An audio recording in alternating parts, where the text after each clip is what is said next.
నంద్యాల జిల్లా కేంద్రంలోని శిశుగృహంలో ఏం జరుగుతుంది? చిన్నారులకు రక్షణ కరువైందా అనే ప్రశ్నలు ఉత్పన్నమవుతున్నాయి.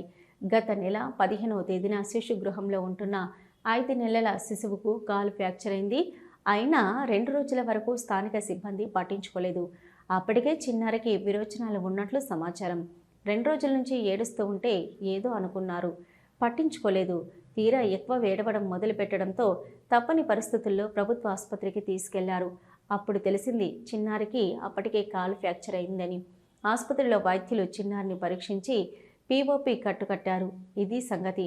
వివరాల్లోకి వెళ్తే నంద్యాల జిల్లా కేంద్రంలో పొన్నాపురం కాలనీలో గతంలో ఉన్న రూరల్ ఐసీడీఎస్ ప్రాజెక్టు కార్యాలయంలో శిశు గృహము నిర్వహిస్తున్నారు.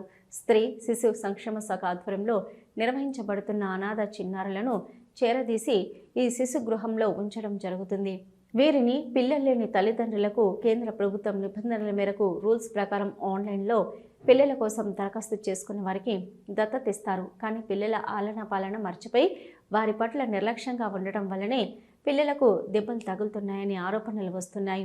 ప్రస్తుతం శిశు గృహాలలో 7 మంది చిన్నారులు ఉన్నారు. సిరివెల్ల మండలం జీనేపల్లి గ్రామంలో అనాథలుగా పడి ఉన్న శిశువును అనాథ శిశువుగా గుర్తించి ఫిబ్రవరి నెలలో శిశు గృహంకు తెచ్చారు. అయితే ఇక్కడ వారి ఆలనా పాలన చూసుకోవడానికి ఒక మేనేజర్, ఆయాలు, ఏఎన్ఎం, ప్రత్యేకంగా ఒక వైద్యుడు ఉంటారు. ఇంతమంది సిబ్బంది ఉన్నప్పటికీ ముక్కు పచ్చలారని 5 నెలల చిన్నారికి కాలు విరగడం అంటే ఆశ్చర్యం వేస్తుంది. నడవలేదు, ఆడుకోలేదు, కాలు ఎలా విరిగింది? ఎవరి నిర్లక్ష్యం?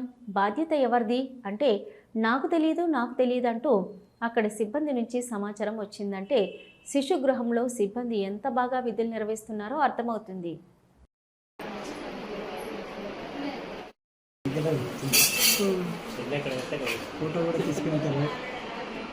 కారణం మొత్తం ఏం జరిగిందో తెలియదు, మాకేం తెలియదు, వాసింది తెలియదు, కూర్చింది తెలియదు అంటే ఫ్రాక్చర్ అయిందని డైరెక్ట్ రిపోర్ట్లు కూడా చెప్తున్నారు కదా.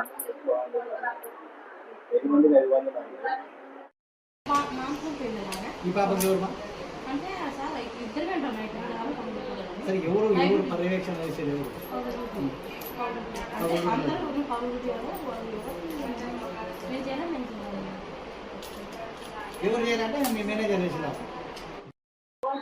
మొత్తం 5 మంది పిల్లలు ఉంటారా హోమ్ లో?